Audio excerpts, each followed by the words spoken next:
carbs sa katawan.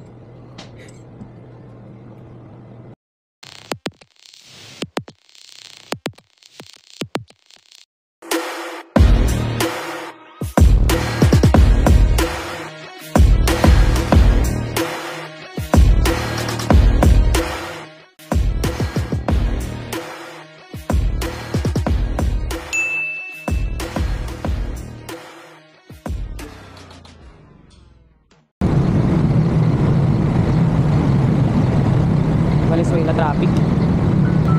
Bakit kaya? At ayun nga mga kapeds, naantala kami rito sa kabaan ng Valenzuela People's Park dahil sa ginaganap na fun run. Kaya hanap muna kami ng ibang lusutan para makausad at makapasok na sa probinsya ng Bulacan.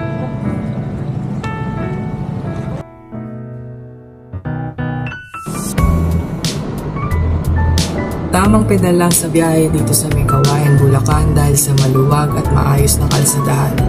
Iba talaga ang pakiramdam kapag nasa labas ka na ng matao at puno ng sasakyan na lugar.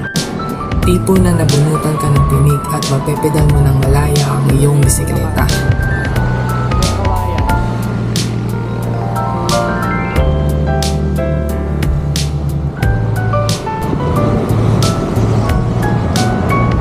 Kita niyo yung bus ang bulis. Go to Marilao na, malapit na.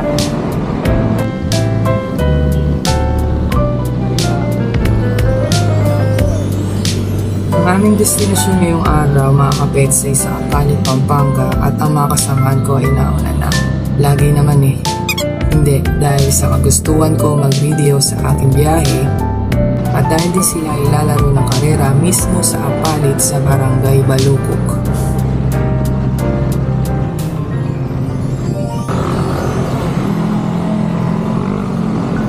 Bukawi.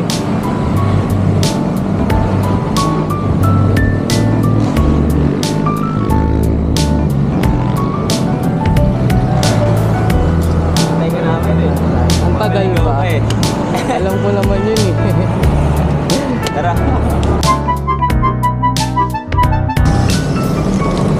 Balagtas.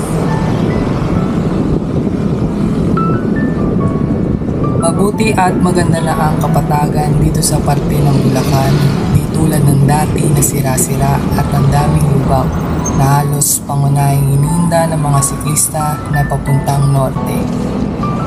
Hihinto, Bulacan. Buti maayos na yung daanan dito. Patag na.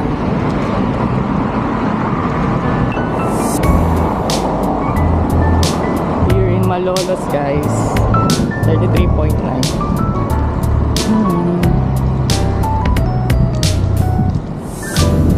New art ng Malolos. Ito na ang bagong arko ng Malolos at naiayos na rin ang kalsada papasok dito. Medyo mahaba ang tahakin dito bago makarating sa Kalupit, Bulacan.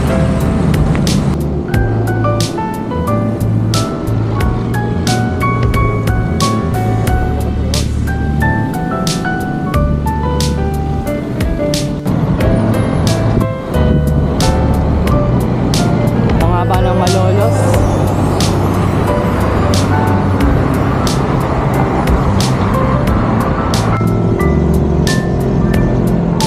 Copyright guys.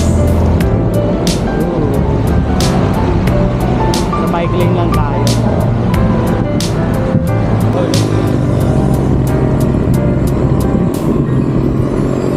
Lapit na tayo sa Kalumpit. Sarap ng init ng 8 AM.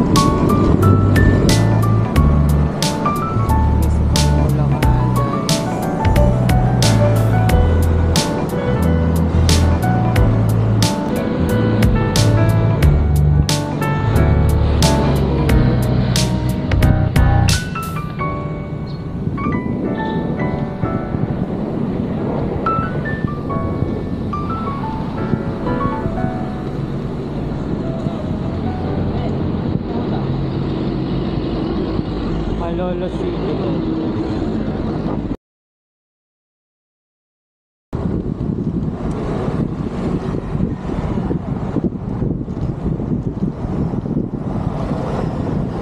malapit na tayo Kalumpit. 2 bikers ahead.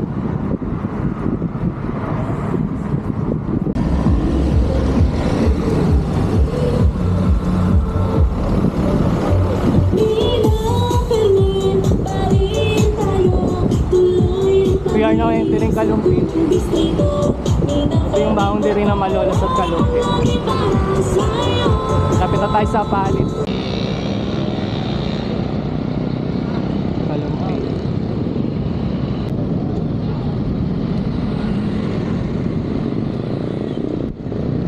Kalumpit.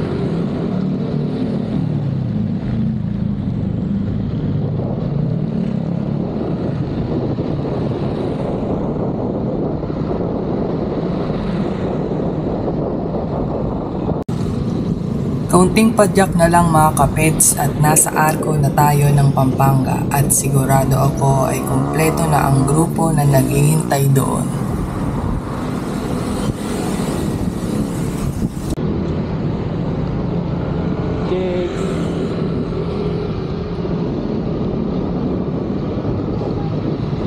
Arko ng Apalit.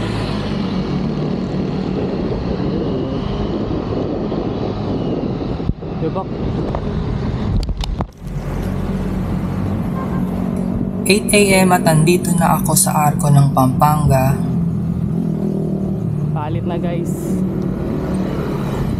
Maya-maya ay tutungo na kami sa Barangay Baluco kung saan gaganapin ang karera, ang wasakan ng CAGS sa ika-4 na yugto.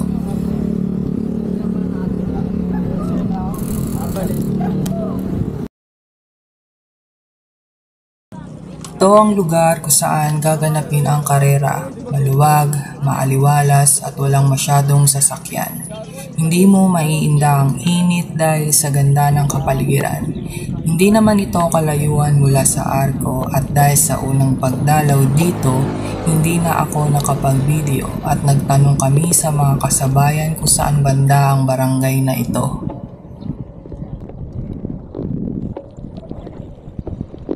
Nilibot ko muna yung lugar na paglalaroan at ito ay ang Barangay Baluco Bypass dito sa Apalit, Pampanga. Ang dami ng mga siklista na naghihintay na magsimula ang palaro. Magsisimula sa Pixie, mountain bike, sunod ay road bike category at ang huli ay fixed gear drag sprint. Ang kasama ko ay may mga hilig dumayo at kumarera. Siyempre, sumama na ako para malaman ninyo ang setup, mga pangyayari sa ganitong palaro. Ang event ay pinamagatang wasakan ng CAGS sa ika-4 na yugto. Pagkatapos nitong paglilibot ay mapapanood ninyo ang mga kaganapan na aking nakuhanan sa patimpalak na ito. 60 ang sumali sa fixie category at 8+1 ang labanan. At bago sumabak ay pagdarasal ang kailangan para sa kaligtasan ng lahat.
Di man ako naglalaro pero sigurado ako na kailangan mo ng 3D para makamit mo ang iyong pangarap. Dedikasyon, determinasyon at disiplina. Hindi man manalo ngayon o sa susunod, huwag lang mawala ang tiwala sa sarili at kasipagan at balang araw ay makakapagsuot ka ng medalya, makakahawak ka ng sertipiko at makakapagtaas ka ng iyong pinapangarap na tropeyo. Uwian na ya. Ang haba.